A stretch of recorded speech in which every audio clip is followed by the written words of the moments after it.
এই বর্তমান সময়ে আপনারা দেখেছেন যে নেট দুনিয়াতে এখন বেনজিরকে নিয়ে কিন্তু চারিদিকে কথা হচ্ছে।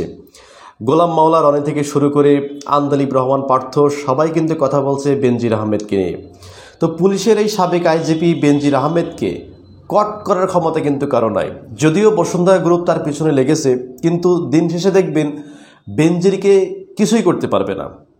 আমি এই ভিডিওতে কিছু ইনফরমেশন দিচ্ছি, যদি আমার ইনফরমেশনটা ডিসইনফরমেশন হয় তাহলে আপনি কমেন্ট করে জানাবেন যে ভাই আপনি যে ইনফরমেশনটা দিলেন ইনফরমেশনটা তো রাইট না, ডিসইনফরমেশন।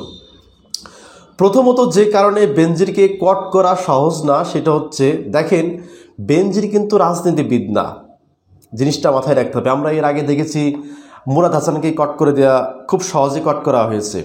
এছাড়া যদি আপনি বাংলাদেশের পিছনের ইতিহাসগুলো একটু দেখেন, যে বাংলাদেশের অনেক হেভিওয়েট নেতা, এমপি, মন্ত্রী কিন্তু কট হয়ে গেছে, কিন্তু বেনজিরকে কট করা অতটা সহজ না। এর মূল কারণ হচ্ছে বেনজির কিন্তু পুলিশের আইজিপি ছিল।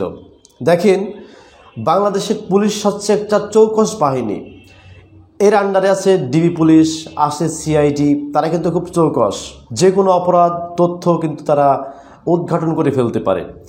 এই সমস্ত বাহিনীর প্রধান তিনি হচ্ছে বেনজির।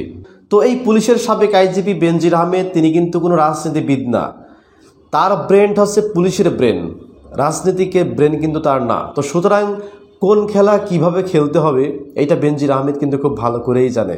কিসা আবিবি হাই, তিনি একটা যে হিন্দিতে একটা স্ট্যাটাস দিয়েছে দেখবেন। তো পুলিশের এই সাবেক আইজিপি বেনজির আহমেদ তিনি নিজেও জানেন যে তাকে কট করা অতটা সহজ না। বসুন্ধরা গ্রুপ যতই তার নামে নিউজ করুক, বাংলাদেশের গণমাধ্যমগুলো যতই তার নামে নিউজ করুক, তার যে শেকড়, এই শেকড়টা কিন্তু অনেক দূর পর্যন্ত এগিয়ে গেছে। আপনারা এই বিষয়টা অনেকে জানেন যে নারায়ণগঞ্জে যে 7 মার্ডার হয়েছিল সেই সময় কিন্তু র্যাবের প্রধান ছিল বেনজির আহমেদ। এরপরে আমেরিকার যে স্যাংশন আসলো, এই স্যাংশনটাও কিন্তু বেনজির আহমেদের উপরে কিন্তু এসছে। তো সুতরাং এই যে বেনজির আহমেদ সে কিন্তু একদিনে বেনজির হয়নি। তো সুতরাং এই বেনজির হওয়ার জন্য তার প্রচুর ট্যালেন্ট খরচ করতে হয়েছে, প্রচুর কাঠখড়ি পোড়াতে হয়েছে, তার প্রচুর পরিকল্পনা করতে হয়েছে, যাতে করে সে যে কাজগুলা করবে কোনো কাজের যাতে প্রমাণ না থাকে। আর যেহেতু সে একজন পুলিশ, শুধু পুলিশ তো না, সমস্ত পুলিশের তিনি হচ্ছে প্রধান। তো সুতরাং যারা হয়তো ওই যে আপনারা একটা দেখেছেন যে দুদক থেকে বলা হয়েছে যে উপযুক্ত প্রমাণ যদি আমাদের কাছে হাজির করতে পারেন তাহলে আমরা একটা ব্যবস্থা নেব, তারা কিন্তু এই কথা বলে কিন্তু খালাস হয়ে যাবে।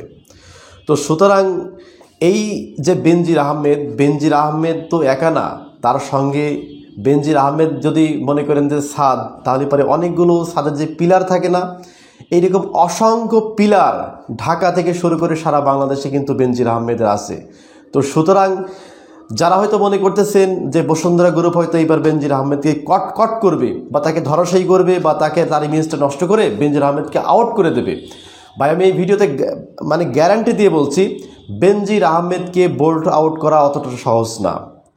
বেনজির 2-5টা পলিটিক্যাল লিডারের মতো না, বেনজির আহমেদ কিন্তু পুলিশের প্রধান এবং খুবই চৌকস একজন ব্যক্তি, যিনি কোনো কাজ করলে ওইভাবে প্রমাণ থাকে না বা থাকবে না। কারণ তিনি খুব ভালো করে জানে, কারণ যেহেতু তিনি পুলিশের প্রধান, তো তিনি খুব ভালো করে জানে যে পুলিশ কোন কোন বিষয়ে তদন্ত করতে পারে, কোন কোন সিস্টেমে পুলিশ তাকে ধরতে পারে, কোন কোন সিস্টেমে পুলিশ অনুসন্ধান করতে পারে, সিআইডি অনুসন্ধান করতে পারে, গোয়েন্দা অনুসন্ধান করতে পারে, এটা তার খুব ভালো করে জানা আছে। সুতরাং সেই বিষয়গুলো সে স্কিপ করেই কিন্তু আজকে বেনজির আহমেদ। তো সুতরাং যারা হয়তো স্বপ্ন দেখতেছেন যে বেনজির আহমেদের বিচার হয়তো এবার হতে পারে বা বেনজির আহমেদ হয়তো এবার বোল্ট আউট হতে পারে, এইটা বাদ দেন। বেনজির আহমেদই থাকবে, তার কিছুই হবে না। আমি এই ভিডিওতে স্পষ্ট করে বললাম, যদি তার কিছু হয় আপনি কমেন্ট করে জানাবেন যে ভাই ভিডিওতে আপনি যেটা বলেছিলেন যে বেনজির কিছু হবে না, অথচ বেনজির অ্যারেস্ট হয়েছে বা তার নামে মামলা হয়েছে, তার নামে মামলা চলমান রয়েছে।